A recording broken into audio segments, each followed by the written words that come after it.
పశుగణాలను వేధిస్తున్న అంటువ్యాధుల్లో ప్రమాదకరమైంది గాలికుంటు. కలుషిత గాలి ద్వారా సోకే ఈ వైరస్ వ్యాధి ఒకప్పుడు మార్చి నుంచి సెప్టెంబర్ మాసాల మధ్య వ్యాపించేది. ఈ మధ్యకాలంలో ఏడాదంతా పశువుల్లో కనిపిస్తోంది. పశువుల్లోనే కాక జీవాల్లోనూ గాలికుంటు వ్యాధి ఆశిస్తుంది. ఈ వ్యాధి వైరస్ వల్ల సోకుతుంది.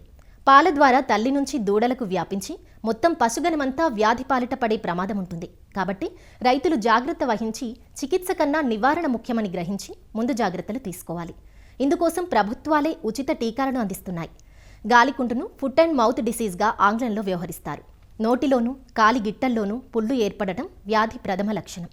గాలికుంటు వ్యాధిని ఏ లక్షణాల ద్వారా గుర్తించాలి, వ్యాధి సోకిన పశువుకు ఎలాంటి చికిత్స చేయించాలి వంటి వివరాలను తెలియజేస్తున్నారు నెల్లూరు జిల్లా పశుసంవర్ధక శాఖ సహాయ సంచాలకులు డాక్టర్ చైతన్య కిషోర్. గాలికుంటు వ్యాధి అనేది సూక్ష్మ జీవులైన వైరస్ వల్ల కలిగే వ్యాధి. ఇది ఆఫ్తో వైరస్ అనే పికోర్నా విరిడే అనే ఫ్యామిలీకి సంబంధించిన వైరస్. ముఖ్యంగా ఈ గాలికుంటు వ్యాధి అనేది క్లోవెన్ ఫుటెడ్ యానిమల్స్ అంటారు. అంటే గిట్టలు రెండుగా చీలి ఉన్న పశువులకు మాత్రమే ఈ గాలికుంటు వ్యాధి సంభవిస్తుంది. అంటే ఆవులు, గేదెలు, మేకలు, గొర్రెలు, ఒంటెలు, పందులు ఇట్లాంటి పశువుల్లో మాత్రమే, ఇట్లాంటి జంతువుల్లో మాత్రమే ఈ గాలికుంటు వ్యాధి సంభవిస్తుంది. కుక్కలు, గుర్రము ఇట్లాంటి జంతువుల్లో ఈ వ్యాధి సంభవించదు. ఈ వ్యాధి వలన మరణాలు అంతగా లేకపోయినా కూడా రైతు సోదరులందరికీ కూడా ఎంతో ఆర్థిక నష్టాన్ని కలగజేసే వ్యాధి. మన దేశ జీడిపికి కూడా ఇది ఎంతో నష్టాన్ని కలగజేసే వ్యాధి.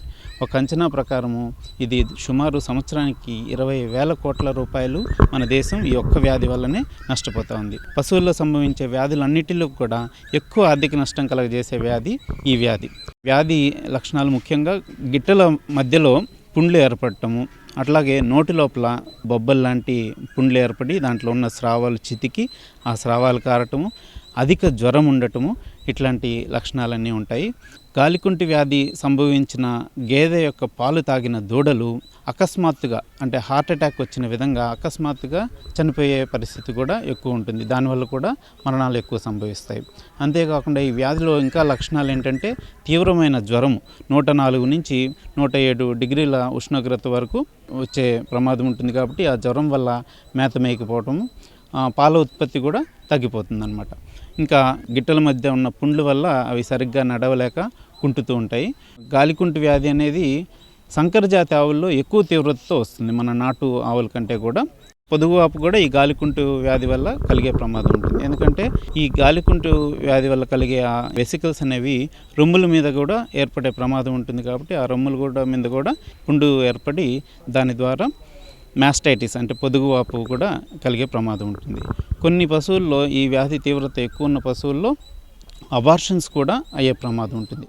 ముఖ్యంగా గొర్రెలు, మేకల్లో అయితే కనుక ఎక్కువగా పిల్లలు మరణాలు సంభవిస్తాయి. ఒక ఊరిలో గాలికుంటు వచ్చిందంటే దాదాపు ఎక్కువ మార్బిడిటీ అంటాం, అంటే ఎక్కువ పశువులు, గొర్రెలు కానీ, మేకలు కానీ, ఆవులు కానీ, గేదెలు కానీ అన్నిటికీ కూడా చాలా ఎక్కువ పశువులకి ఈ వ్యాధి సోకుతుందన్నమాట. జబ్బుతో ఉన్న పశువు దాని నోటి నుంచి వచ్చే గాలి నుంచి కానీ, దాని తుంపర్ల నుంచి కానీ, దాని ముక్కు నుంచి కారే స్రావాల నుంచి కానీ, దాని నోటి నుంచి పడే సొంగ నుంచి కానీ వాటిలన్నిటిలో కూడా వైరస్ ఉంటుంది. ఆ వైరస్ గాలిలో తుంపర్ల ద్వారా, గాలి ద్వారా ఆరోగ్యకరమైన పశువులు తినే మేత కలుషితమైన, లేకపోతే ఆ కలుషితమైన గాలి పీల్చినా కూడా వస్తుంది. కాబట్టి 40-50 కిలోమీటర్ల దూరంలో ఉన్న పశువుకు కూడా గాలి ద్వారా వ్యాపించగలిగేంత శక్తి సామర్థ్యం ఉన్న వైరస్ ఇది. ఈ వ్యాధిని నివారించుకోవటానికి తీసుకోవాల్సిన జాగ్రత్తలు ఏంటంటే ముఖ్యంగా పరిశుభ్రమైన వాతావరణాన్ని మనం గేదెల పాకల్లో మెయింటైన్ చేయాల్సి ఉంటుంది.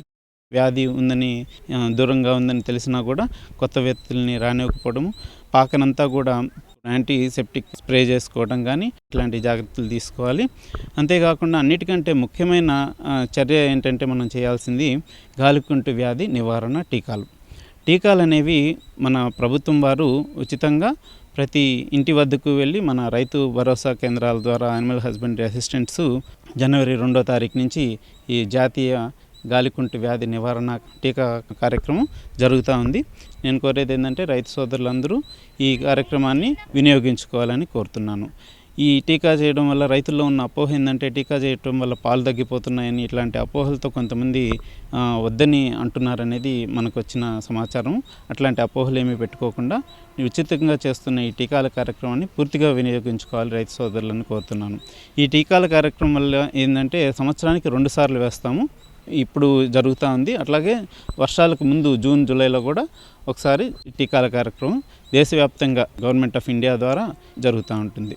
అంతేకాకుండా 4 నెలలు దాటిన వయసున్న దూడల్లో బూస్టర్ డోస్ అనేది వేసుకోవాల్సి ఉంటుంది. అంటే దాని జీవితకాలంలో మొదటిసారి మనం వ్యాక్సినేషన్ చేసినట్లయితే 1 నెల తర్వాత మళ్ళీ ఇంకొకసారి ఇదే టీకాని చేయించుకోవాల్సి ఉంటుంది. ఒకవేళ వ్యాధి వచ్చినట్లయితే సమీప పశువైద్యుని వెంటనే సంప్రదించి దానికి తగిన యాంటీబయాటిక్స్ వాడుకొని, ఎందుకంటే వైరస్ వల్ల వచ్చే వ్యాధితో పాటు సెకండరీ బ్యాక్టీరియల్ ఇన్ఫెక్షన్స్ అంటారు. ఊపిరితిత్తులనైతేనేమి, పొదుగునైతేనేమి, ఆ కాలిపుండ్లనైతేనేమి అఫెక్ట్ చేసే ప్రమాదం ఉంటుంది. కాబట్టి వాటికి తగు యాంటీబయాటిక్స్ వాడుకోవాలి. నోట్లో ఉన్న పుండ్లని 1/1000 పొటాషియం పర్మాంగనేట్ లోషన్ అంటాం. ప్రతి పశువుల ఆసుపత్రిలో దొరుకుతుంది.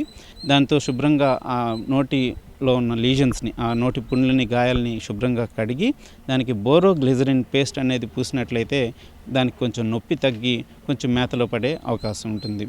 ఇట్లాంటి తగు జాగ్రత్తలన్నీ తీసుకొని ఈ గాలికుంటి వ్యాధిని మన దేశం నుంచి 2030కంతా ఈ వ్యాధిని తరిమి కొట్టాలనే ఉద్దేశంతో ఉన్నందున వీటిని ఉపయోగించుకోవాలని కోరుకుంటూ ధన్యవాదాలు.